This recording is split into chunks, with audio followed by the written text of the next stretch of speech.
Welcome to episode 2 of Did You Know Season 2 with Dr. Raymond Lombard and your host, Wessel Kutsia. Welcome back. I hope you guys loved the first episode. If you didn't watch it, go back right now. You can watch episode 1 where we started off with this incredible conversation. We loved the conversation. We had to cut it in half. Whoa, we had to.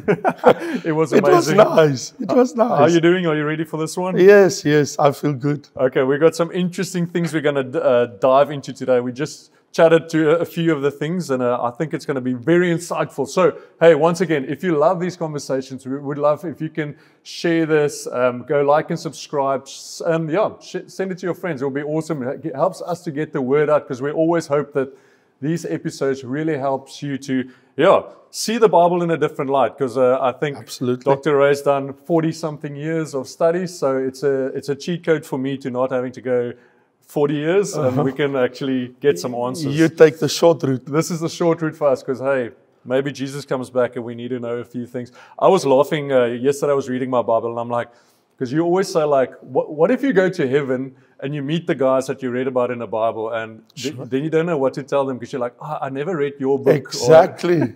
Like Habakkuk or Amos or Hosea. Yeah. It's like, I know you had a book, but I never. So now I'm like, literally, I want to make notes, because I'm like, what if I see this guy in heaven one day? Exactly. And worse, if you meet Jesus, you're like, oh, did you do that miracle? I don't know if it was. It will be terrible. Yeah. I mean, I always say that, just imagine you get to heaven and you bump into Habakkuk. Yeah. And he's like, so did my prophecies meant anything to you? Did it mean anything? Yeah. I never got there. I mean, I think the most profound verse, like in the book of Habakkuk, for instance, is the one that he said in, I think it's Habakkuk 2 verse 4, the righteous shall live by faith. Yeah.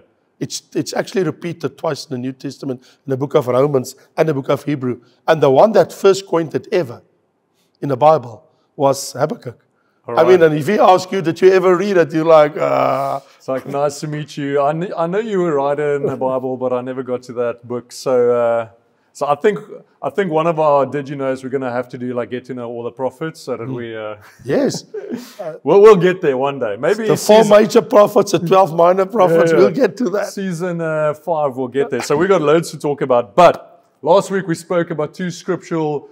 We looked at some evidence that this, according to the Bible, looks very evident that we are living in our end times, and that this might be the last generation before Jesus' return, or before the rapture. Yes. So the question is it thumb sucking?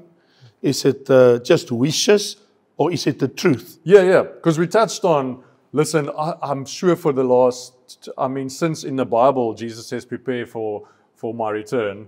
And people have been saying that for 2,000 years. So we were looking at the evidence of, like, is the writing on the wall? Could this be the last generation? And just looking at some of these conversations we had last week, we touched on Israel coming back. Yes. We've touched on all the nations being receiving the gospel. Yeah, the gospel going out to all the nations. And so we're going to continue on that, because we've got a few more. We can. Maybe, if it's okay with you, Wessel, I would... You actually asked me last week a very pertinent question. You said to me, when I said, well, Israel, like the Old Testament said, Israel would return to their country before Jesus Christ physically can appear from heaven. Yes. And you were on the money right there by saying to me, can you give me a verse that actually states it? Yeah. And but then I got caught up in talking to you, and I gave you New Testament text. And afterwards I thought, I never actually answered your question fully. So before we continue, maybe it would be good for you also to hear what I have to say about Bible prophecy concerning this issue. Bear in mind, looking at the issue of Israel returning, or prophecy. Jews returning back to Israel. Maybe I did not mention it previously, Wessel. And I know this conversation can take many different roads, and we don't want to sidetrack, because we're talking about scriptural evidence that we live in the end time. But let me refresh your memory. If you didn't know it, or you forgot it, maybe it's new information. If we talk about, because we talk about prophecy, having this conversation, it's about Bible prophecy. Let me just remind you There's more than 32,000 verses, texts in the Bible. Okay? Old and New Testament. How many? More than 32,000 Bible verses. All right. How many of them concerning prophecy? More than 8,000. Okay. Listen to this. Which means 1/4 of our Bible is prophecy. All right. Just see the picture. 8 and 32,000 times 4. It's actually shocking to think of my Bible. 1/4 of the Bible is prophecy. That's why we should talk about prophecy. Yeah. Now, the Bible's integrity rests on its prophecies. Explain to me in layman's terms, if I Yes. say a prophecy, what does a prophecy mean? Right. A prophecy means something that's been foretold, something in the future that no human mind can know by itself. In other words, it is a prediction through the Spirit of God. God reveals something about the future that you didn't know. Okay, so when we say the Bible is a prophetic book, it's showing us stuff that still needs to happen that no one could just make up. The Bible... Yeah, totally impossible. Like for instance, I'll take a critical one.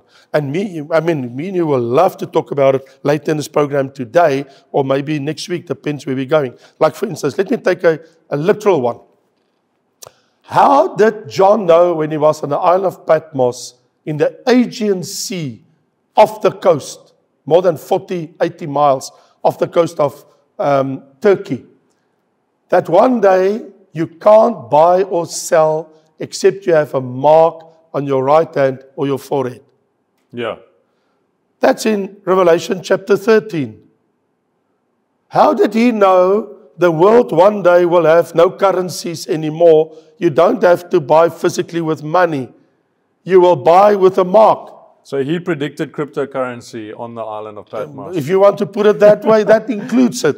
And many others. And what's happening all today. credit cards and stuff that they wouldn't have known about at all. Well, more than the credit card, because the credit card takes us to the last step. The last step is the chip on the credit card need to be put in your hand, on your forehead. How did he know that? Yeah. Only God. How did he know that? Because John died in the year 90s. He predicts there will again be a temple in Jerusalem. How did he know that? Because remember, the temple was desecrated and overturned and done away with in the year 70 after Christ. He died 25 years after that. There was no temple. Yeah. But he wrote about, I see the temple in Jerusalem. Yeah. How did he know there's going to be a temple again? So Only by prophecy. God-inspired prophecy. God-inspired prophecy, which actually means, because that's what it means. It says the word of the prophets is God-breathed. It's like it's a cold, cold morning. You're standing somewhere in a free state, and there's ice on the grass. I did it many times when I was a youngster, and I ran outside bare feet, standing there, and then I go like that. And you see a white cloud in front of your mouth. So what the Bible says is prophecy is God breathed. Yes. That's what it means. Telling us. No, I was just asking because I wanted to know. Yeah, if we say 1/4 of the Bible is prophecies about things to come. Exactly. And that's what we are talking about in this episode, of things to come and things that has happened. Yes. So here's the interesting thing. What would be interesting is to see how many prophecies of the Bible of the 9,000 still outstanding. Yes. More than 1,800. Okay. The rest is fulfilled. Jesus Christ would die on the cross. It's already fulfilled. So we can really say like 3/4 of all Bible prophecy in the whole Bible has been fulfilled. So if we're looking at prophecies that needs to be fulfilled for Jesus to come back. Yes. I want to ask you, are all of them fulfilled already? Right, that's a very good question. Or is there something outstanding that needs to happen? Of course. If it was all fulfilled, Jesus would have come. Okay. Because I was under the understanding going like, we're talking about everything has happened and we are just waiting now for Jesus. So Okay. you're saying there's something we should look at. Oh, yes, but Before we go back to the Israel. All right, okay, Because I know yeah. you want to talk about that. yeah, of course. No, we'll get to that. That's why I said probably it's going to take a program or two to get through this. But it's interesting. I think you also want to know. Did you hear what he said? He said, any prophecy in the Bible that still need to be fulfilled before Jesus Christ will come, or has everything already been fulfilled and we just wait for him to come? Yeah. My answer to that is yes and no simultaneously. Okay, explain. Yes, all the prophecies about the second coming of Christ pertains to his physical second coming 7 years after the rapture at his second coming when he will stand on the Mount of Olives. Yeah. Prophecy points to that moment, not to the rapture. Okay. There's only one word in your Bible, but only one, that will lead us to the rapture, the moment of the rapture. Because this is exactly what Wessel, I can see what's in his mind. What he's thinking is, so if all prophecy is fulfilled, why is Jesus not coming? Well, maybe I should read to you Romans chapter 11, verse 25, because this is crucial as your answer as yes and no. For I do not desire, brethren, it's Paul speaking, that you should not be ignorant of this mystery. It is a hidden mystery. It's a secret. What is the secret? Lest you should be wise in your own opinion, that blindness in part has happened to Israel. So in other words, Israel live currently without God. They are spiritually blind, Yeah. which is today. Okay. It's like that. I mean, Israel today in their country, only 50,000 of the Jews of 7 million accept Jesus as Messiah. Only 50,000 are Messianic. The others, they're not God-fearing, or they are Orthodox Jews. Until the fullness of the Gentiles has come in, and so all Israel will be saved. What needs to happen is the following. The bride of Christ, Corpus Christi, the body of Christ, the church that Jesus Christ died for, and the gates of hell shall not prevail. His church, he needs to come and take his church away. But to take his church away, there has to be a full number. The fullness of the Gentiles. And here's the secret, Wessel. How many people need to be saved to fulfill the number that God has foreordained Yeah. to be the bride for his son? Okay, so he has, according to the word, set out a number of people that's going to be the bride. For the church. If it's like 1 million or 10 million, that needs to be fulfilled. Or 5 billion or 2 billion. Or probably billions, yeah. Yeah, it is billions, Yeah. but we don't have the figure. Remember, if you go like, for instance, now to Revelation 4 and 5, it will say, I'll quote it and you will hear it. The angels in heaven, the holy angels, thousands of thousands and tens of thousands of tens of thousands. Can you hear the figure? Thousands, the number of thousands, and tens of thousands of tens of thousands. It's a rounded off figure. Okay, It's not 999,000 angels. yeah. No. Thousands, it's a rounded off. In other words, God has a figure of all his angels. It's the same for the body of Christ, the bride. So according to this verse, the fullness of the Gentiles, when it is full, Jesus will take it away and Israel will be saved, because Israel will first go in the 7-year tribulation and then Israel will be saved. So yes, a yes and a no answer. Yes, we know Jesus can come any moment. No, he will not come if the church don't fulfill its job. Its job description is the gospel need to be preached to all the nations, baptize them in the name of the Father, Son, and Holy Spirit, and preach to all nations. This is what we're doing. So we need to add souls to the Corpus Christi, to the church. If we don't do it, Jesus will not come. To get to a number that we don't know Exactly. Okay. So this is the mystery. Yes. That's the mystery. We don't know the number.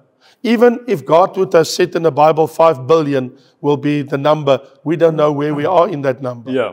So what I want to say is, my answer to you is yes and no. Yes, He can come if that number is fulfilled today. But we No, don't know the number. If it's not, He will not come. But here's the thing.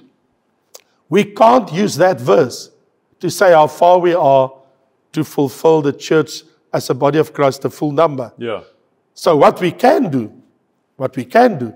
we can look at the scriptural evidence of Bible prophecy concerning the second coming of Christ, because we know by Bible prophecy, Daniel 9, chapter 9, verse 24 to 27, we know from that the church, as we see in the New Testament, 1 Thessalonians 4 and 1 Corinthians 15, will be taken away. Then we have the 7-year tribulation. Then Christ will come. So here's the question.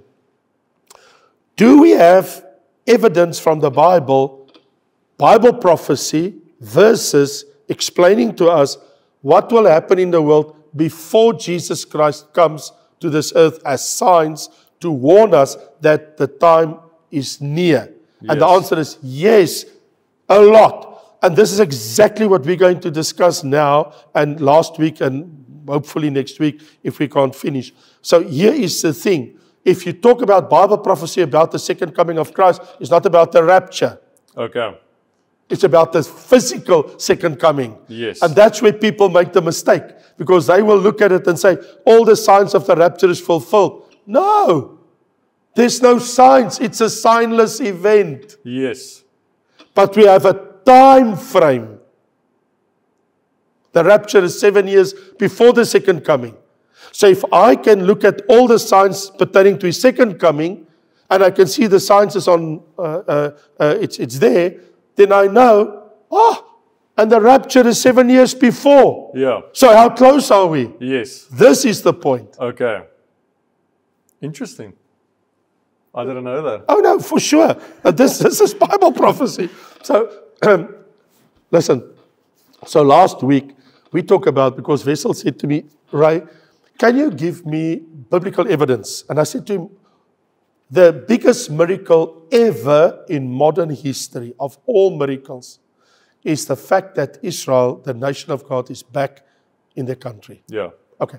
Now, and I said that fulfills Bible prophecy at the end time. And you're like, can you give me a text from the Old Testament? But I got so caught up in talking, I never gave it. So let me just share that for a moment.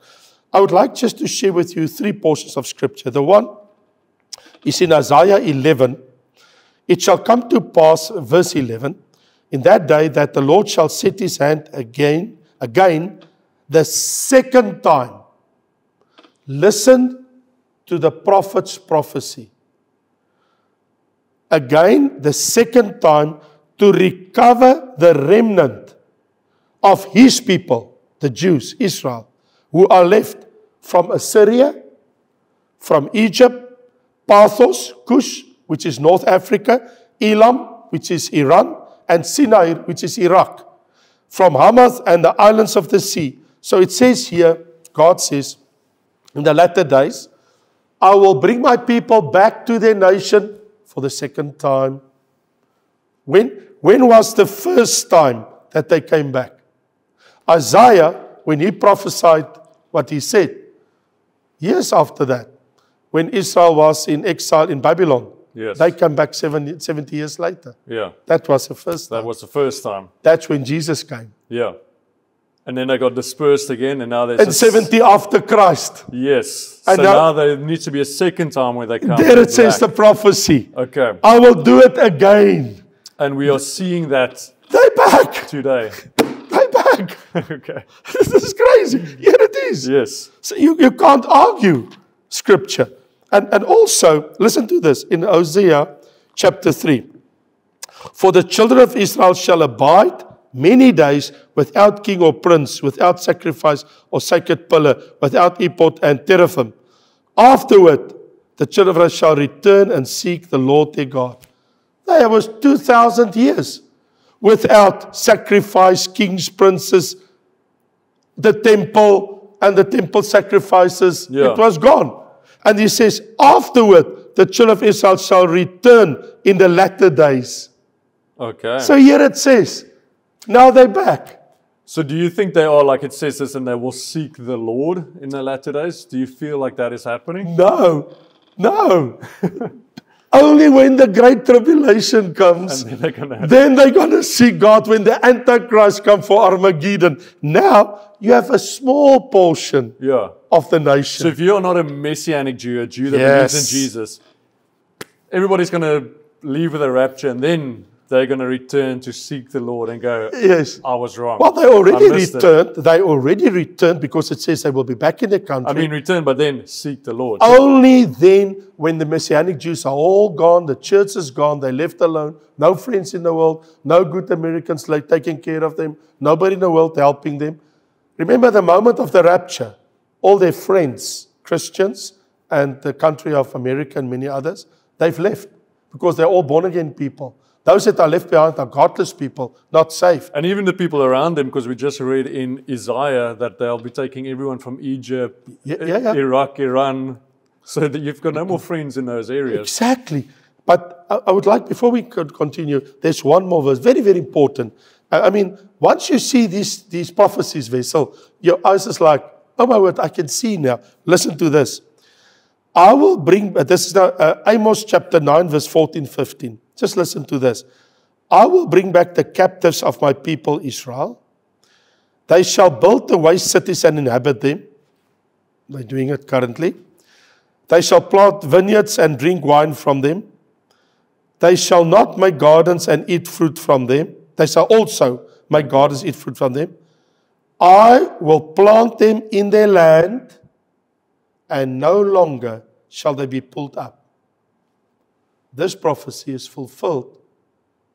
It's not the one of the Babylonian captivity, because they were pulled up in 70 after Christ, dispersed through all the earth. Okay. I will plant them in their land, and no longer shall they be pulled up from the land I have given them, says the Lord your God. All right. That has been fulfilled, Yeah. because no longer.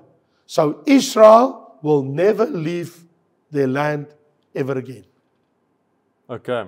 Because They're it can back. only be a second time. It's not going to, they're not going to, how do we know they can't be dispersed again? No, it can't, because you've seen it here. Okay. Because God says the second time I bring them back. And that's It's not the the last third time. The second time's the last time. Exactly. God said, They I will will not do be it pulled twice. up again. He said, and they will not be pulled up again. And the other verse also said, never to let them out of the country ever Yeah, again. so there's scriptural evidence that Absolutely. they are returning and they will not be dispersed again. This is amazing. This is really the greatest miracle vessel in our lifetime that we've seen before our eyes. If I say our lifetime, I mean me and you were born after that. But what I'm saying is, it is still being fulfilled. Yeah. Remember, as we speak, every week, by the time me and you sit around this table and we have a chat, there's more Jews back in Israel. Yeah. More Jews back. Yeah. They're still returning.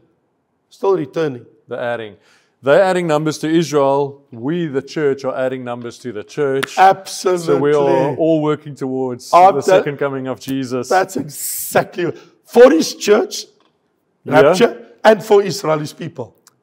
Precisely. Yes, you got it. Okay, so give me one more scriptural evidence. That we, The shortest one you have to be like, here's another I think, little yes, snippet. snippet that I've seen. I would, you know what comes to mind immediately is the cashless society that will take place before the second coming of Christ. Okay. Where, like for instance, when we read in Romans chapter 13, when the Antichrist, the beast from the sea, makes his appearance, and then the beast from the earth.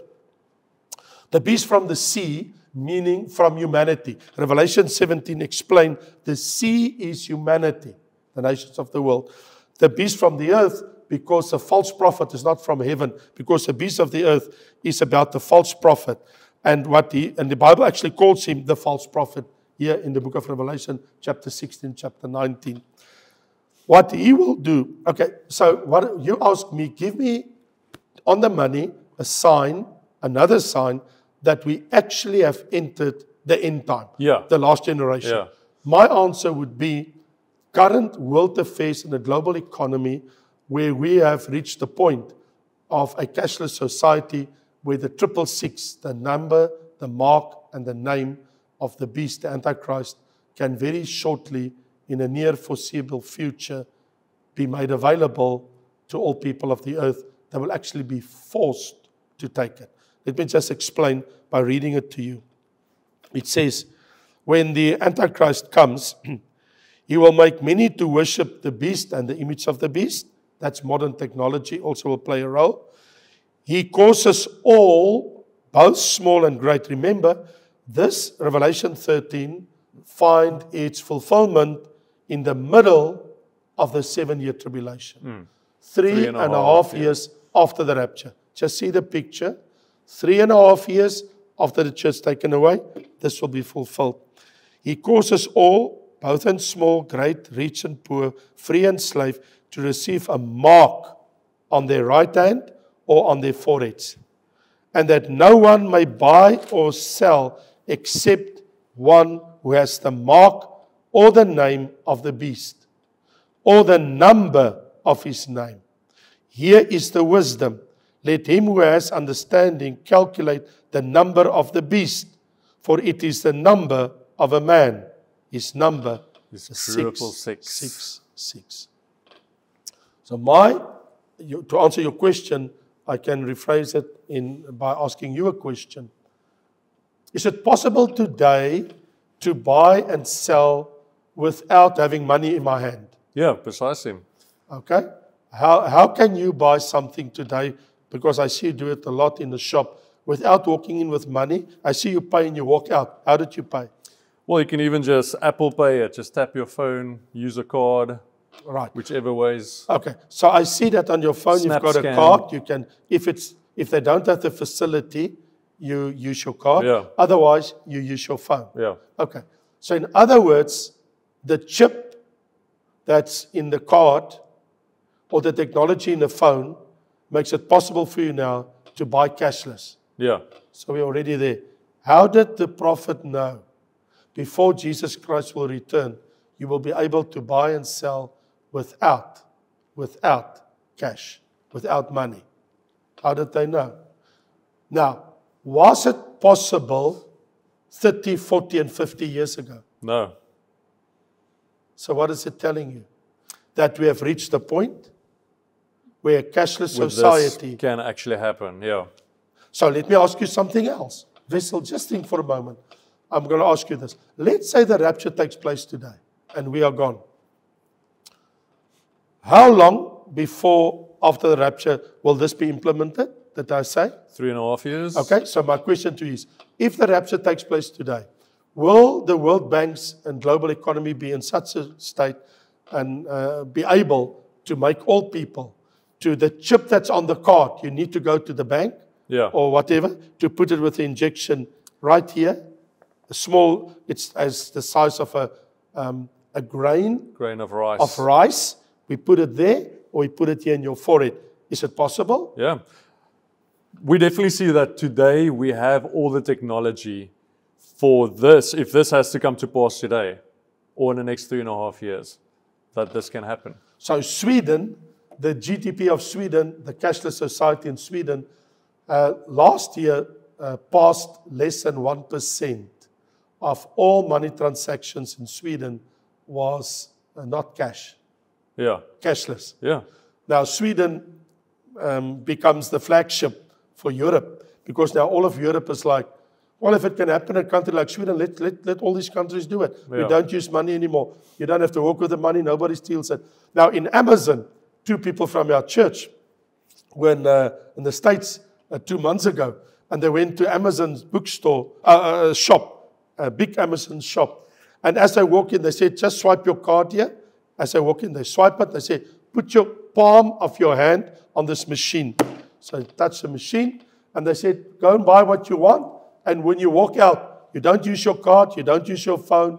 Whatever you picked up in your possession because of your hand, just put your hand on the scanner as you walk out by the door. When you touch it, your palm of your hand already pays now Yeah. for your transactions. Well, there we go. So I was so shocked. I went and I Googled it. Yeah. And there it is before my eyes. Yeah. I couldn't, everything is there. Well, the reality is I haven't used cash in how long? I mean, only when we were in the States now to get a few dollars to walk around. But that's like because, it's just easier.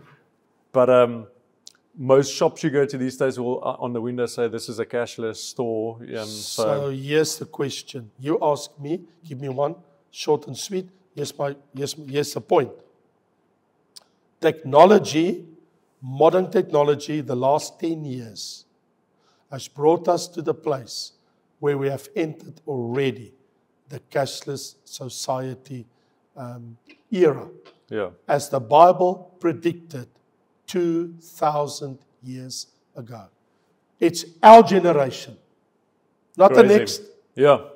It's now. This generation stepped into what Revelation 13 13 said, which was never true of any other generation ever that lived on earth. Yeah.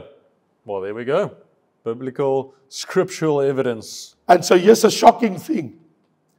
This only need to be implemented the last 3.5 years. And the rapture is 7 years before then. Yeah.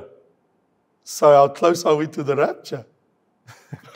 I don't know. But do you I'm not understand going to what say I'm saying? anything, but it's showing me that, if it needs to happen today, it can happen. This is my point. In other words, if the rapture would take place today, will it be possible for the world in 3.5 years from now to implement the 666 on a chip in your hand? Yes or no? The answer is yes. That is true. So I've answered your question concerning. Give me another point. And I've got some more. Got some more. I've got some more. Hey, well, we are definitely going to touch on it because there's so many things that because we don't want to just give you the 5 points. Of course. Because we want to color the picture in. Of course. And what I want to say is, you can also go back if you want to understand, because we're touching on things like cashless society and the rapture and the second coming. In season 1, we delved a little bit deeper into those topics. So go to season 1 and look at those topics, because we are going to try our best to not just give you a bird's eye view. Yeah. But But really, we want to color it in for you to get a full understanding, because the Bible just explodes when you see the full picture. And that's why we keep going, okay, wait, Ray, let's bring it back to, we still on on Israel. Sure. But hey, thanks for joining episode 2. This one might have gone a little bit longer, but I think there were some really good insights. We really wanted to show you guys, just speak about all these things. Are you serious that we go over our time that we set for? Yeah, I think this was 40 minutes. But it's so nice to talk to you. Yeah. And thanks for, for locking in, looking at this. I really appreciate it. Please share it with your friends and with others. Like Wessel said, and there's books available. If you go to Raymond Lombard bookstore, you can offload my books, Revelation, Spirit World, Daniel, where I explain it. Yeah. All these topics. So this will be a little advert. Go to raymondlombard.com. Go check out the books, The Spirit World, Revelation, Daniel. We're working on the End Times, how to navigate through the End Times book. It depends on when you're watching. It might be out already. And also we've got dispensations and mysteries that are new teachings from Pastor Ray. It's also on raymondlombard.com. Go check that out, because that will help you to see the full picture of covenants and dispensations. Absolutely. And as we touch on some of the mysteries right now. Fantastic. So go check that out, raymondlombard.com. And we love you guys. See you at episode 3 next week. Have a great one.